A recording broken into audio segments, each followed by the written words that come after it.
What's going on, everyone? This is Ryan. I thought I'd come to you with another Tetris Attack improvement video. This one is dedicated to Lucas Kid 123, who requested a video just to get some more tips on how to get better at this game.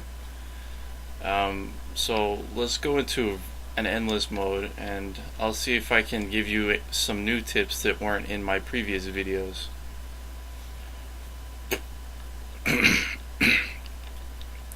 Obviously, before you start practicing, you should always warm up first. I have a video on how to warm up already.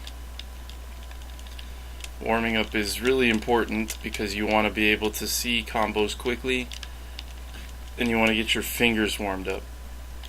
Something that I don't think I've mentioned in previous videos is the importance of the controller that you're using.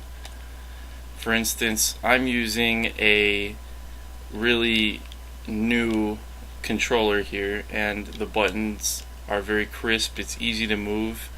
But if you're playing with a controller with like a sticky key, this is one of those games where you'll really notice that it makes it difficult.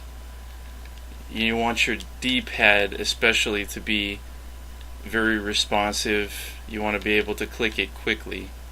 So if you intend on playing this game professionally or something, you might want to invest in a new controller. So that's kind of here nor there. Let's get back into like actual strategy. As I said in a previous video, I always practice by raising the stack high. You always want to practice getting used to seeing the stack as high as you can, so you don't get nervous when it actually gets high like that in a versus mode.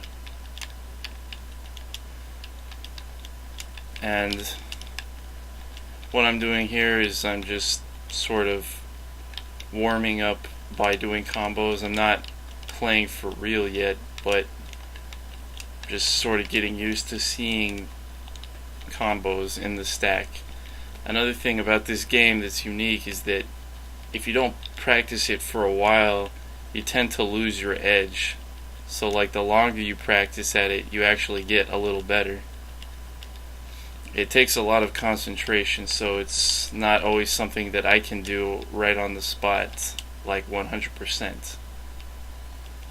So as I'm doing this, try and pay attention to the combos that I'm making here, because these are different ways that you can make combos. These are, various ways that you can continue a chain as it's starting.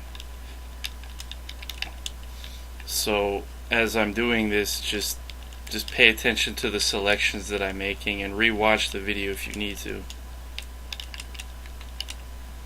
I might not always get a high chain going, but it would be more important for you to watch how I'm stringing them together. You'll notice that I always try and set up a chain as much as possible, because that'll always help you continue a chain if you are running out of time or something, or like you're going to end it just like there.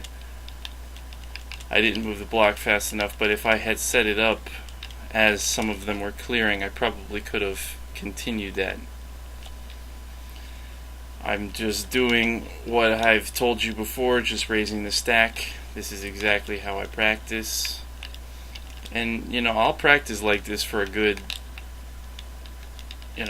hour maybe, if I really am feeling like I want to improve my game. Because at some point, you'll get to a point in your training where you won't see much improvement, because you'll be making like maybe 8 chains or 10 chains consistently, and you just won't get any better. And at that point, there's not much more you can do other than just practice seeing more than your prowess, or like learning new ways that you can make chains or continue chains, like this move right here. You can learn or practice more about timing chains, like really advanced moves like that. And if you intend to practice these chains for versus mode play, which is what I'm assuming Lucas Kid wanted to do, making humongous number chains is not always the best idea. If you've watched that video, you'll know that the highest number of chain you get will give you a bigger junk block, but at the end of the day, your opponent will still give you a junk block too, so it's not always the most important thing. What's more important is just how consistently you can keep making these chains over and over again. I would rather play against an opponent who could make like a 15 chain in a 10-minute time block rather than an opponent who could make like 4 chains over and over and over again, like one after the other in versus, because it'll just be more difficult to stop somebody who can do it consistently. So I'm just setting up things here, nothing special. I missed that one. Lucas Kid had asked me to do this video, and there really aren't that many more tips I can give other than just practice, but if anybody else is watching this and you want to see something specific, like, let me know and I'll try and make a video on it. I don't really practice this game too much nowadays, but sometimes my friends get together and play these kinds of games, and that's when I'll practice it more ferociously, I guess. Like if I know I want to kick some ass. It's been about 2.5 weeks since I've played, so I'm a little rusty.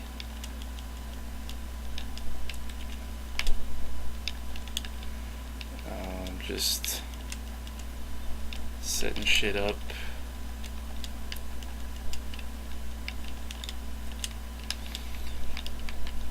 Another really important thing that maybe I haven't mentioned is how you're moving your cursor is also very important. When you're trying to move fast, what I find works better is to click the down arrow button just like a single click, and move it down one by one like that. But if you realize that you need to move the cursor down all the way to the bottom of the stack, then I'll use the click and hold method to bring it down rapidly. But otherwise, I'll do individual clicks, because I find that accuracy is much more important than the speed that you could get by holding it down, and there's like a little tiny lag time that might make it not in your best interest to just hold down all the time arbitrarily. That's why I like to do the individual clicks.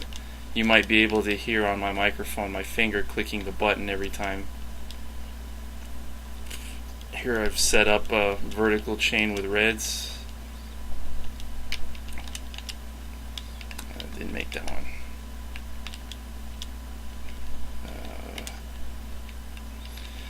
There's a concept I think might also be useful, which is called adaptive chaining.